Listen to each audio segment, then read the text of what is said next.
انا اعطیناک الکوثر ساری کثرت پاتے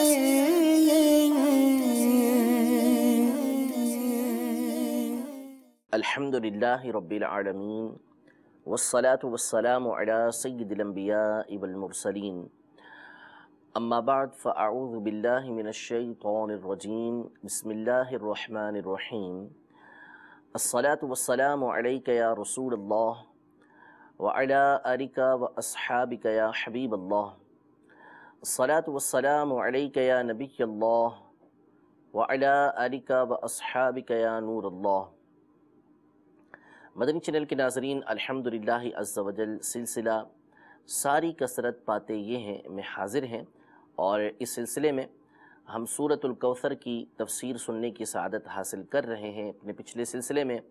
ہم نے الکوثر کا معنی معجزات مصطفیٰ صلی اللہ تعالیٰ علیہ وآلہ وسلم سنا تھا، اور اس حوالے سے کچھ گفتگو کی تھی کہ نبی کریم صلی اللہ تعالیٰ علیہ وسلم کے معجزات اگرچہ کہ بعض علماء نے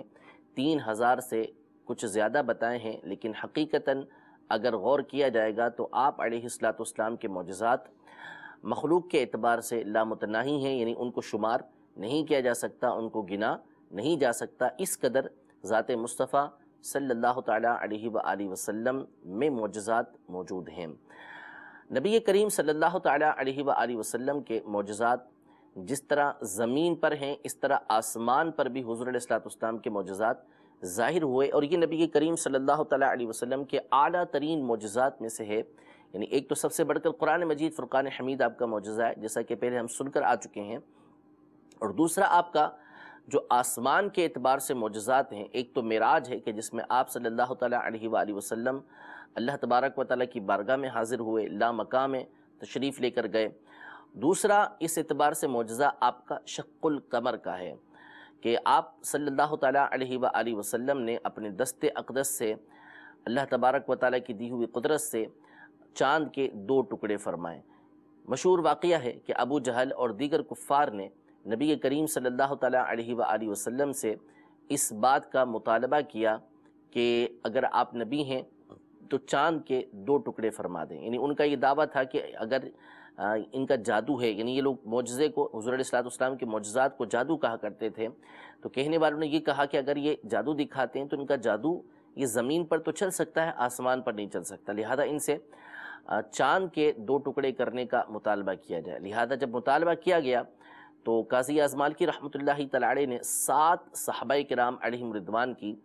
حدیثیں ذکر کی ہیں، جن میں سر فہرست سیدنا عبداللہ بن مسعود رضی اللہ تعالیٰ عنہ کی حدیث ہے۔ ان کے علاوہ حضرت عبداللہ بن عمر، حضرت عبداللہ بن عباس، حضرت انس رضی اللہ تعالیٰ عنہ، حضرت جبیر بن مطعم رضی اللہ تعالیٰ عنہ، حضرت علی رضی اللہ تعالیٰ عنہ، حضرت حذیفہ رضی اللہ تعالیٰ عنہ، ان تمام نے معجزہ شق القمر کی احادیث کو روایت کیا ہے کہ نبی کریم صلی اللہ علیہ وسلم نے کفار مکہ کے مطالبے پر رات میں چاند کے 2 ٹکڑے کر کے دکھائے، اور چاند کے 2 ٹکڑوں کے درمیان، یعنی چاند 2 طرف ہوا اور پہاڑ اس کے درمیان میں آ گیا، بالکل واضح طور پر چاند کے 2 ٹکڑے ہوتے ہوئے انہوں نے دیکھا، پھر اس کے بعد وہ چاند دوبارہ اس کے 2 ٹکڑے آپس میں مل بھی گئے۔ نبی کریم صلی اللہ تعالیٰ علیہ وسلم کا یہ عظیم معجزہ ہے جو آسمان سے تعلق رکھتا ہے۔ یوں ہی امام طحاوی رحمۃ اللہ تعالیٰ علیہ نے اپنی کتاب شرح مشکل الآثار میں اس حدیث پاک کو روایت کیا کہ نبی کریم صلی اللہ تعالیٰ علیہ وآلہ وسلم نے مقام صحابہ پر حضرت علی رضی اللہ تعالیٰ عنہ کے لیے سورج جو ڈوب چکا تھا، اور حضرت علی رضی اللہ تعالیٰ عنہ نے ابھی نماز عصر نہیں پڑھی تھی، اور حضور علیہ السلام ان کی ران مبارک پر آرام فرما رہے تھے، اور حضرت علی رضی اللہ تعالیٰ عنہ نے سورج ڈوبنے دیا، نماز عصر کو قضا ہونے دیا، لیکن نبی کریم صلی اللہ تعالیٰ علیہ وسلم کے آرام میں خلل نہیں آنے دیا۔ نبی کریم صلی اللہ تعالیٰ علیہ وسلم بیدار ہوئے تو حضرت علی سے پوچھا کہ تم نے عصر پڑھی؟ انہوں نے کہا کہ نہیں پڑھی۔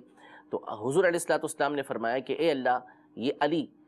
تیری اور تیرے رسول کی اطاعت میں تھے، تو سورج کو ان کے پر لوٹا دے۔ حضور علیہ السلام کا یہ فرمانت ہے کہ حضرت اسماء بنت امیس رضی اللہ تعالی عنہا فرماتی ہیں کہ وہ سورج پلٹ کر پیچھے آ گیا، واپس لوٹ کر آ گیا، اور حضرت علی رضی اللہ تعالی عنہ نے عصر کی نماز ادا کی۔ یہ آسمان سے متعلق کچھ معجزات نبی کریم صلی اللہ علیہ وسلم کے ہیں، ورنہ اور معجزات بھی نبی کریم صلی اللہ علیہ وسلم کے چاند، ستاروں اور سورج وغیرہ کے ساتھ، بادلوں کے ساتھ حضور علیہ الصلوۃ والسلام کے معجزات موجود ہیں۔ میں نے عرض کی تھی کہ بالخصوص میں اس حوالے سے آپ کے سامنے عرض کرنے کی کوشش کروں گا کہ حضور علیہ الصلوۃ والسلام کی برکت سے، آپ علیہ الصلوۃ والسلام کے دست اقدس کی وجہ سے کئی چیزوں کے اندر اللہ تبارک و تعالیٰ نے کثرت فرما دی، یعنی اس کے اندر زیادتی ہوتی چلی گئی، اس کے اندر بڑھوتی ہوتی چلی گئی۔ اسی حوالے سے ایک مشہور و معروف روایت جو کئی صحابہ کرام علیہم رضوان کے مجمع میں پیش آئی، 3 صحابہ کرام علیہم رضوان نے مختلف اوقات کے واقعات نقل کیے ہیں کہ نبی کریم صلی اللہ تعالیٰ علیہ وآلہ وسلم کی بارگاہ میں صحابہ کرام علیہم رضوان حاضر ہوئے اور حضور علیہ الصلوۃ والسلام سے پانی کی قلت کی شکایت کی کہ پانی بالکل بھی موجود نہیں ہے۔ تو حضور علیہ الصلوۃ والسلام نے فرمایا کہ جتنا پانی موجود ہے وہ لے کر آیا جائے۔ تو ایک برتن کے اندر پانی لایا گیا اور وہ اتنا تھا کہ حضور علیہ الصلوۃ والسلام کی پوری انگلیاں بھی اس کے اندر نہیں ڈوب رہی تھیں۔ آپ علیہ الصلوۃ والسلام نے اپنا دست اقدس اس کے اندر پھیلایا، اپنی ہتھیلی اس میں پھیلائی۔ حضرت انس رضی اللہ تعالیٰ عنہ یہ فرماتے ہیں اور دیگر صحابہ بھی فرماتے ہیں کہ حضور علیہ الصلوۃ والسلام کے مبارک انگلیوں کے درمیان سے پانی کے چشمے جاری ہو گئے، اور اتنا پانی جاری ہوا کہ لشکر کے اندر جتنے افراد موجود تھے تمام نے اس پانی سے پانی بھی پیا، اس سے وضو بھی کیا اور اپنے برتنوں کو بھی بھر لیا۔ جب سوال کیا گیا کہ وہ آپ لوگ کتنے تھے، تو ایک مقام پر تو 80 افراد موجود تھے اور ایک مقام پر 1500 افراد موجود تھے، لیکن راوی کہتے ہیں کہ ہم تھے تو 1500، لیکن اگر ہم 1,00,000 بھی ہوتے تو وہ پانی تمام کو کفایت کر جاتا۔ یعنی اتنا سا پانی تھا، لیکن نبی کریم صلی اللہ تعالیٰ علیہ وسلم نے جب اس میں اپنا دست مبارک رکھا، نتیجہ یہ نکلا کہ اس میں سے پانی کے چشمے جاری ہوئے اور جاری ہو ہی رہے تھے اور ہر ایک کو وہ کفایت کر گئے تھے۔ علماء نے یہاں پہ بڑی خوبصورت بحث کی ہے کہ زمزم کا جو پانی ہے، آب زمزم، یہ افضل ہے یا نہر کوثر کا پانی جو قیامت کے دن ہوگا وہ افضل ہے؟ علماء کے مختلف اس میں اقوال ہیں۔ امام بلقینی رحمۃ اللہ تعالی علیہ، حافظ ابن حجر حتمی رحمۃ اللہ تعالی علیہ نے اس پر بڑی تفصیل سے گفتگو کی ہے۔ بعض علماء کا یہ کہنا ہے کہ زمزم کا پانی یہ افضل ہے۔ اس لیے شب معراج جب نبی کریم صلی اللہ تعالی علیہ وسلم اللہ تبارک و تعالیٰ کی بارگاہ میں جانے لگے تو آپ کے دل اقدس کو دھویا گیا تھا، دل نکال کے اس کو دھویا گیا تھا اور وہ زمزم کے پانی سے دھویا گیا تھا۔ تو اس پر علماء نے یہ دلیل دی کہ زمزم کا پانی افضل ہے، اسی لیے نبی کریم صلی اللہ تعالیٰ علیہ وسلم کے دل اقدس کو اس سے دھویا گیا۔ اگر کوثر کا پانی زمزم سے افضل ہوتا تو پھر اس صورت میں کوثر کے پانی سے دھویا جاتا۔ بعض علماء نے فرمایا کہ نہیں، بلکہ کوثر کا پانی یہ زیادہ افضل ہے کہ وہ ہمیشہ باقی رہنے والا ہے، اس کو پینے والا کبھی پیاسا نہیں ہوگا۔ بعض علماء نے یہ فرمایا کہ دنیا کے اعتبار سے زمزم کا پانی افضل ہے اور آخرت کے اعتبار سے یہ کوثر کا پانی افضل ہے۔ امام اہل سنت، امام عشق و محبت رحمۃ اللہ تعالی علیہ، یعنی ہمارے امام اعلی حضرت بڑی پیاری گفتگو اس پر فرماتے ہیں۔ آپ نے فتاوی رضویہ میں ایک مقام پر گفتگو کی کہ پانی کن کن پانیوں سے وضو جائز ہے، تو آپ نے پانی کی قسمیں بیان کرنا شروع کی اور افضل ترین پانیوں سے شروع کیا۔ تو زمزم کے پانی سے بھی وضو کرنے کی صورتیں علماء نے لکھی ہیں، ویسے بلا ضرورت نہیں کرنا چاہیے اس سے کہ اس سے وضو کیا جائے، لیکن بعض صورتیں ہیں، اور زمزم کے پانی سے اگر کسی نے وضو کیا بھی تو اس کا وضو ہو جائے گا۔ اب افضل ترین پانیوں سے گفتگو شروع کی تو وہاں پر امام اہل سنت رحمۃ اللہ تعالی علیہ نے حاشیے کے اندر یہ تحریر فرمایا کہ سب سے افضل پانی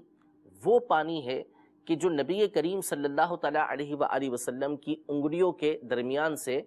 جاری ہوا، یعنی اس سے بھی صحابہ کرام علیہم رضوان نے وضو فرمایا۔ تو سب سے افضل پانی جس سے وضو کیا گیا ہے وہ نبی کریم صلی اللہ تعالیٰ علیہ وآلہ وسلم کی انگلیوں کے درمیان سے جاری ہونے والا پانی ہے۔ یہ پانی زمزم سے بھی افضل ہے، یہ پانی کوثر سے بھی افضل ہے جو نبی کریم صلی اللہ تعالیٰ علیہ وسلم کی انگلیوں کے درمیان سے جاری ہوا تھا۔ نبی کریم صلی اللہ تعالیٰ علیہ وآلہ وسلم کے پانی کے کثرت کے حوالے سے اور بہت سارے معجزات علماء نے بیان کیے ہیں۔ مثلا حدیبیہ کے مقام پر صحابہ کرام علیہم رضوان یہ بیان کرتے ہیں کہ وہاں پر کنواں موجود تھا، بڑی تعداد میں صحابہ کرام علیہم رضوان وہاں پر حاضر تھے، اور کنویں کا پانی ایسا تھا کہ جیسے جوتے کا تسمہ ہوتا ہے، اتنا معمولی پانی اس سے نکلتا تھا۔ وہ جمع کر کے صحابہ کرام علیہم رضوان ایک برتن میں جمع کرتے، پھر کوئی مشکل سے اس سے اپنی حاجت کو پورا کر سکتا تھا، پھر دوبارہ اس کو جمع کیا جاتا۔ یہ بڑی دقت کا سامنا تھا کہ بالکل جوتے کے تسمے کی طرح اس کنویں میں سے پانی نکل رہا تھا۔ نبی کریم صلی اللہ تعالیٰ علیہ وآلہ وسلم اس کنویں پر تشریف لائے اور برتن کے ذریعے اس کے کنارے پر آپ نے وضو فرمایا۔ جب آپ نے وضو فرمایا تو آخر میں اپنا جو بچا ہوا پانی تھا یا جو اپنا کلی تھی آپ علیہ السلام نے اس میں فرمائی۔ نتیجہ یہ نکلا کہ صحابہ کرام علیہم رضوان فرماتے ہیں کہ وہ پانی کے جو بالکل معمولی جوتے کے تسمے کی طرح نکل رہا تھا، اب وہ ٹھاٹھے مار کر کنویں سے باہر آنا شروع ہوا، اور جیسے تیز گھن گھرج کی بجلی چمکتی ہے، جب بارش ہوتی ہے تو بہت تیز آواز آتی ہے، اسی طرح اس کنویں میں سے پانی نکلنے کی تیز آواز آنے لگی۔ یہ آپ علیہ السلام کے مبارک دست اقدس کی برکتیں تھیں جو صلح حدیبیہ کے موقع پر ظاہر ہوئیں۔ یوں ہی نبی کریم صلی اللہ تعالیٰ علیہ وآلہ وسلم کی برکت سے کھانے کے اندر کئی مقامات پر ایسا ہوا کہ بڑی کثرت ہو گئی اس میں، اور اس کے کئی واقعات قاضی اعظم مالکی رحمۃ اللہ تعالیٰ علیہ نے شفا شریف میں ذکر کیے ہیں۔ یوں ہی علامہ جلال الدین سیوطی شافعی رحمۃ اللہ تعالیٰ علیہ نے الخصائص الکبریٰ کے اندر نقل کی ہیں۔ میں اس میں سے صرف 2 واقعہ آپ کے سامنے ذکر کرتا ہوں۔ ایک تو بڑا مشہور و معروف واقعہ ہے کہ حضرت سیدنا جابر رضی اللہ تعالیٰ عنہ نے یوم خندق نبی کریم صلی اللہ تعالیٰ علیہ وآلہ وسلم کی دعوت کی کہ حضور علیہ السلام کے چہرہ مبارکہ پر آپ نے بھوک کے آثار دیکھے، تو آپ نے حضور علیہ السلام اور ان کے ساتھ چند لوگوں کی دعوت کی کہ یہ چند افراد جو ہے وہ آ کے کھانا کھا لیں۔ حضور علیہ السلام کو جب دعوت دی تو آپ علیہ السلام نے تمام لوگوں کو دعوت دے دی کہ سب آ جائیں، تو تقریباً 1000 کے قریب افراد تھے، وہ سارے کے سارے نبی کریم صلی اللہ تعالیٰ علیہ وسلم کے ساتھ حضرت جابر رضی اللہ تعالیٰ عنہ کے گھر پہنچے۔ نبی کریم صلی اللہ تعالیٰ علیہ وآلہ وسلم نے ان سے یہ فرمایا کہ کسی ایک عورت کو اپنے ساتھ مزید ملا لیں، ان کی اہلیہ سے یہ کہا کہ وہ ایک عورت کو اپنے ساتھ اور ملا لیں اور آٹا گونتی رہیں، اور ایک بکری کو ذبح کیا گیا تھا نبی کریم صلی اللہ تعالیٰ علیہ وسلم اور آپ کے ساتھیوں کی دعوت کے لیے۔ آپ علیہ السلام نے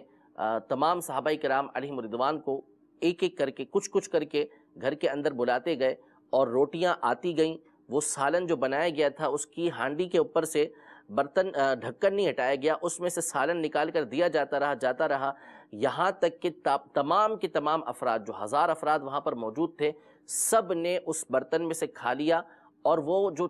تھوڑا سا آٹا تھا جس سے روٹیاں بنائی جا رہی تھیں، تمام کے تمام صحابہ کرام علیہم رضوان جو 1000 کے قریب تھے، ان تمام کو کفایت کر دیا۔ اور جب وہ تمام کے تمام فارغ ہو گئے تو اس کے بعد بھی کھانا ویسے کا ویسا ہی موجود تھا، ویسا ہی سالن موجود تھا، ویسا ہی آٹا اور روٹیاں یہ موجود تھیں، ان کے اندر کسی طرح کی کوئی کمی واقع نہیں ہوئی تھی۔ اسی طرح ایک موقع پر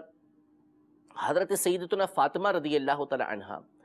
انہوں نے نبی کریم صلی اللہ تعالی علیہ وآلہ وسلم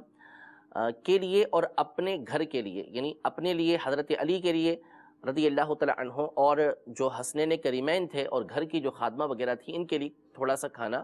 تیار کیا۔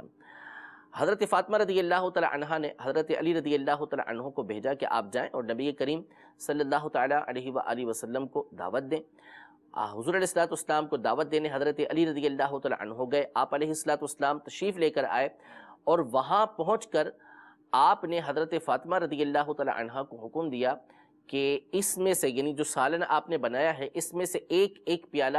تمام ازواج مطہرات کو بھیجا جائے، امہات المومنین کو بھیجا جائے۔ تو حضرت فاطمہ رضی اللہ تعالی عنہ نے حکم کی تعمیل کرتے ہوئے ایک ایک پیالہ تمام کی تمام امہات المومنین کو بھیجا کھانے کا۔ اس کے بعد نبی کریم صلی اللہ تعالی علیہ وسلم نے تناول فرمایا، حضرت فاطمہ نے اس میں سے کھایا، حضرت علی رضی اللہ تعالی عنہ نے کھایا، حسنین کریمین نے کھایا، گھر کے اندر جو خادم وغیرہ موجود تھے ان تمام نے کھایا۔ حضرت فاطمہ رضی اللہ تعالی عنہ فرماتی ہیں اس کے بعد بھی میں نے جب ہنڈیاں اٹھائی تو وہ کھانا جتنا پہلے موجود تھا اتنا ہی اب بھی موجود تھا، اس میں کسی طرح کی کوئی کمی واقع نہیں ہوئی تھی۔ تو حضور علیہ السلام کو جہاں کثیر معجزات اللہ تبارک و تعالی نے عطا فرمائے، وہاں یہ کثرت بھی اللہ تبارک و تعالی نے عطا فرمائی کہ جس چیز پر آپ صلی اللہ تعالی علیہ وسلم دعا فرما دیتے، جس چیز پر آپ کا دست اقدس لگ جاتا اور آپ چاہتے تو وہ چیز کثیر ہو جاتی، بہت زیادہ ہو جائے کرتی تھی۔ رب العزت جل و علا ہم سب کو نبی کریم صلی اللہ تعالیٰ علیہ وآلہ وسلم کی برکتیں عطا فرمائے، اور آپ صلی اللہ تعالیٰ علیہ وسلم کے صدقے میں جنت کی کثیر کثیر نعمتیں اللہ تبارک و تعالیٰ عطا فرمائے۔ اس حوالے سے اگر آپ مزید سننا چاہتے ہیں نبی کریم صلی اللہ تعالیٰ علیہ وسلم کے معجزات کو، تو ہمارا سلسلہ درس شفا شریف، اس کو ضرور سنیے، انشاءاللہ تبارک و تعالیٰ شفا شریف کی برکتیں بھی حاصل ہوں گی، اور نبی کریم صلی اللہ تعالیٰ علیہ وسلم کے معجزات کی تفصیل بھی سننے کی سعادت ملے گی۔ رب تبارک و تعالیٰ ہم سب کو ہمیشہ نبی کریم صلی اللہ تعالیٰ علیہ وسلم کے فضائل و کمالات کو بیان کرنے کی توفیق عطا فرمائے، اور آپ علیہ الصلوۃ والسلام کی محبت، عقیدت ہمارے دلوں کے اندر مزید سے مزید اللہ تبارک و تعالیٰ فرمائے، آمین بجاہ النبی الامین صلی اللہ تعالیٰ علیہ وآلہ وسلم۔ اِنَّا أَعْطَيْنَاكَ الْكَوْثَرَ، ساری کثرت پاتے